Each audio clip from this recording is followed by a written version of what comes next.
Kia ora, thank you. Thank you. Can you hear me right? Yep. First of all, I'd like to thank you all for taking on public office, because I'm sure it's a very difficult job representing us, but also thank you for hearing us. I was grateful to be allowed to speak on both submissions, save me coming in twice. So actually, if it's all right, I was just going to merge the two, because Please do. Yeah, that's fine. climate change is actually the focus of both my submissions. Yeah. Because I now think it is the most vital and urgent issue to plan for, and the next 10 years are probably the only chance to set things on the path to sustainable living. So I think your work on the 10-year plan is probably the most important ever. And as Chris Horn said before, we need you to put the climate change lens over every part of that plan. My main focus in both submissions actually was transport, partly because it's a major contributor to climate change, but also because it's one that we can change. We can reduce car use, partly by making active transport more attractive. And I have heard that the cycle routes are not used much, but I dispute that because I see people on them all the time. And in lockdown, we saw so many people enjoying cycling when there was no traffic to compete with, so I think that speaks for itself. I'm lucky enough to have an e-bike, so I now hardly ever use my car, except on long trips out of town. It's cheaper, it's healthier, it's just as quick as in a car in congested traffic, and I don't have any parking problems, though I would like to encourage you to put more bike parking in the city. But also I enjoy it, and I would be interested to know how many of you actually are not cyclists, because if you haven't cycled around the town, I'd invite you to come and join me sometime. And in the meantime, I would just tell you a few of my experiences.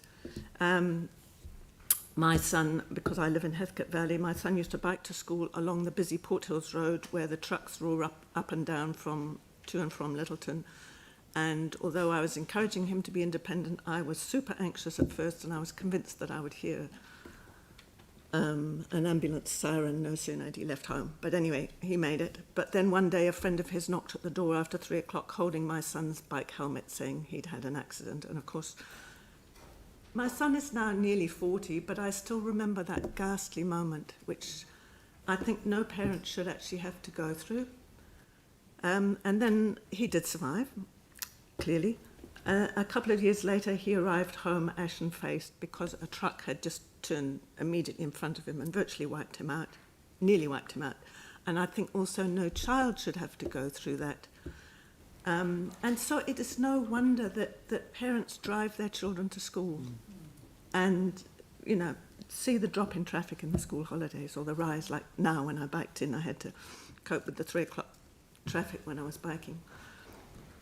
I also have my own experience of a truck pulling out into Port Hills Road right in front of me, and he and I both slammed on our brakes. It was daylight, I had lights on, I had a high-vis vest, but he still didn't see me. I could have just become another biking fatality statistic, but that kind of traffic and bikes are not a good mix. And so I think to increase the use of bikes and to decrease car use, I really want to encourage you to spend on safe cycleways now, not put them off to the future, on the major ones and also on smaller connecting networks. And I guess my particular plug would be for bringing forward the Heathcote Cycleway funding, just because I live there, but all of them. I think if we can get it safe for children to bike to school, if children are biking to school, then they will become a generation of adults who will bike. And so we can cut back on car use.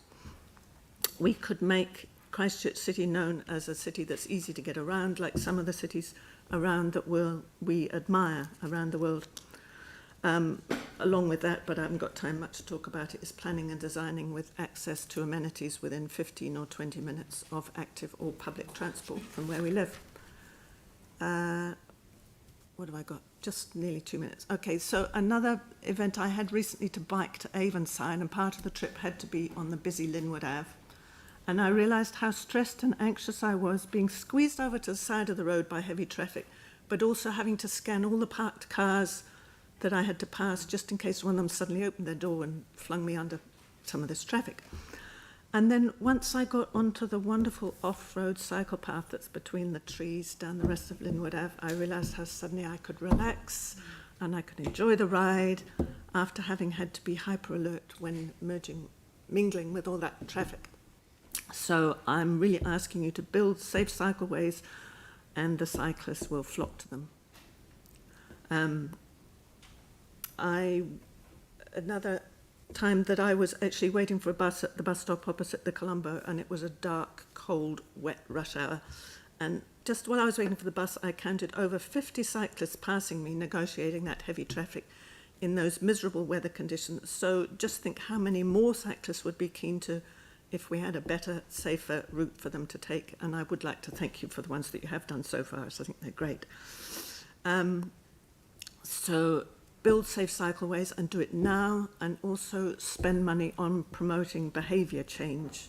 We need education programs, we need to make the whole thing attractive, maybe even better signposting on the existing cycleways so that it's easier to navigate them.